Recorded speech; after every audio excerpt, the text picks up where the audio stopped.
আসসালামু আলাইকুম। Cambodia good news থেকে স্বাগতম। যারা কম্বোডিয়ায় আসতে চান তাদের আসতে আমি মানা করব না। জাস্ট কিছু কথা আমি বলতে চাই। কম্বোডিয়া যেই আসেন, আপনি হোক, আপনার ভাই হোক, যেই আসুক না কেন, তাদেরকে একটি কথাই বলবেন, কম্বোডিয়া একটি গরিব রাষ্ট্র। কম্বোডিয়ায় আসলে অত 5 লাখ 6 লাখ টাকা খরচ করে আসে, অতটা খরচ হয় না, কিন্তু কম হয়, কিন্তু দালালটা ধরো নোটে ফুটে খাচ্ছে। সেই ক্ষেত্রে আপনি জেনে শুনে আসতে পারেন। যেমন দালালটা বলবে যে ডলার কামাতে হবে, $1000 করে কামাতে পারবে, মাসে 1.5 লাখ পাঠাতে পারবে, মাসে 1 লক্ষ পাঠাতে পারবে। এই পুরাটাই মনে করেন ধান্দাবাজি। সাধারণত যারা বিল্ডিং কানেকশন কাজ করে তারা সাধারণত 15 টাকা ঘন্টা পায়, 8 ঘন্টা ডিউটি, মনে করেন 350 টাকা পায়। তার ভিতর থেকে মনে করেন কিছু দিন মনে করেন কামাই দিলে ওটা কাটা যাইব। তারপরে যারা গার্মেন্টসে কাজ করে 350 বেতন পায়, গার্মেন্টসে 350 উপরে সেমন নাই বেতন। হোটেলে যারা কাজ করে 200-250 এরকম বেতন পায়। এইগুলা দিয়ে ওরা চলতে হয়।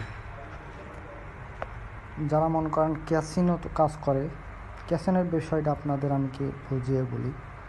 যারা ক্যাসিনোর কাজ করবে তাদের প্রথমত একটা কোম্পানিতে ঢুকবে, 10 দিন কি 15 দিন এরম দেখবে। ইন্টারভিউ দিয়ে কিন্তু ঢোকা লাগে। দেখার পরে যদি সে সাকসেসফুল হয় 10 দিন, তারপরে তাকে রাখে। যদি ডিপোজিট হয়, টার্গেট থাকে, সে প্রথম মাস নর্মালে যায়, দ্বিতীয় মাসে যদি সে টার্গেট পূরণ না করতে পারে তাকে বাদ দিয়ে দেয়। আর বাদ দিয়ে দিলে কি হয়, সে টাকা কিন্তু পাবে না।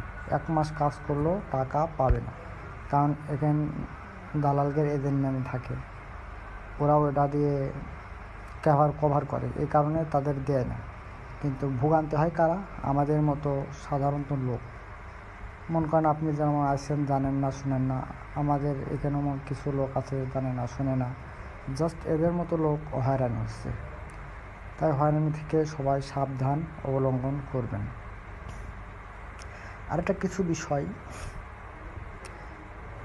বাংলাদেশ থেকে যেই আসবেন, বাংলাদেশ উদ্দেশ্য করে কথাটা বলি, যেই আসবেন না কেন দালালের কাছ থেকে বলবেন আমার এক বছরের ভিসা, 1 বছরের ওয়ার্ক পারমিট যেন দালাল নিজে করে দেয়, কোম্পানির আশায় না থাকে।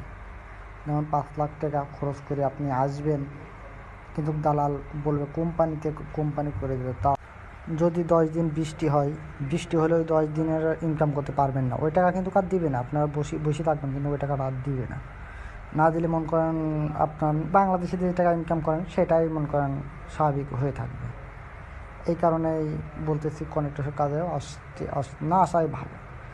মনে করেন বাঙালি তো মনে করেন হুসুকি মাতাল হয়ে অনেক ধূপধাপ করে চলে আসছে যে যাই ক্যাসিনোয় কাজ করবো, কিন্তু ক্যাসিনোয় কাজ করার মতো পরিবেশ আছে, কিন্তু না বুঝলে খুব সমস্যা, খুব প্যারায় পড়ে। মানুষ যে পরিমাণ কষ্ট করে সেটা ভাষায় বলে বোঝানো যাবে না। বর্তমান পরিস্থিতি নমপেন প্রতি দালাল মনে করেন নমপেনের দালালে ভরে গেছে।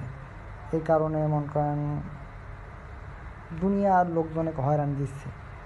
এই কারণে আপনাদের একটি অনুরোধ করব যে কম্বোডিয়াতে আসবেন না, বিধর্মিক দেশ।